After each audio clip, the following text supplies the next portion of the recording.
প্রিয় দর্শক, আসসালামু আলাইকুম। কেমন আছেন সবাই? আশা করি সবাই ভালো আছেন। আমিও আপনাদের দয়ায় ভালো আছি।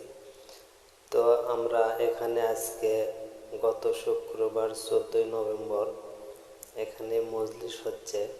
এই মজলিসটি হলে মনে করেন যে ওই যে আমাদের পাশের বাড়ির মণ্ডলপাড়ের হেলাল চাচা মারা গেছিল, সে হেলাল চাচার রুহের মাগফিরাত কামনা করে এই মজলিস করা হয় বগুড়ার বিখ্যাত আলুঘাটি ভাত দিয়ে। তো আপনারা দেখতেছেন, এই যে দেখেন আলুঘাটি নিয়ে দৌড়দৌড়ি হচ্ছে, এই যে ভাত দিচ্ছে, আগে ভাত দিয়ে নিচ্ছে, ভাত দেওয়ার পরে আলুঘাটি নিয়ে সবাই রেডি হচ্ছে। ভাত দেওয়ার পর আলুঘাটি দেওয়া হবে।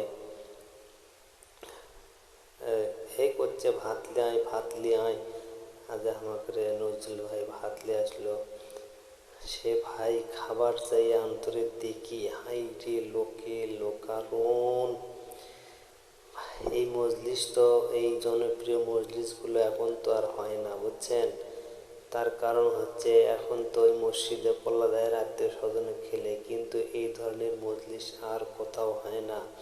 তাই মনে করেন যে জায়গায় হোক না কেন এই মজলিস, মনে করেন যে ও যে একটা শাস্ত্র আছে না, হাউলা হাল ছাইরে দিয়ে মুয়াতি সোল ছাইরে দেখি যাই যা আসছিল দাওয়াত দেখ চাই না দেখ, একেবারে মনে করেন যে খালি দর্শক আর দর্শক। এখানে কিন্তু বিএনপি আর জামাত দেখেন একসাথে খাবার করছে, তাদের ভেতর কতটা মানবতা। বিএনপি জামাত একসাথে।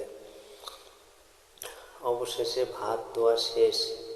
এখন কিন্তু দেখতেছেন আপনারা আলুঘাটি দেওয়া শুরু হচ্ছে, সেই বগুড়ার বিখ্যাত আলুঘাটি।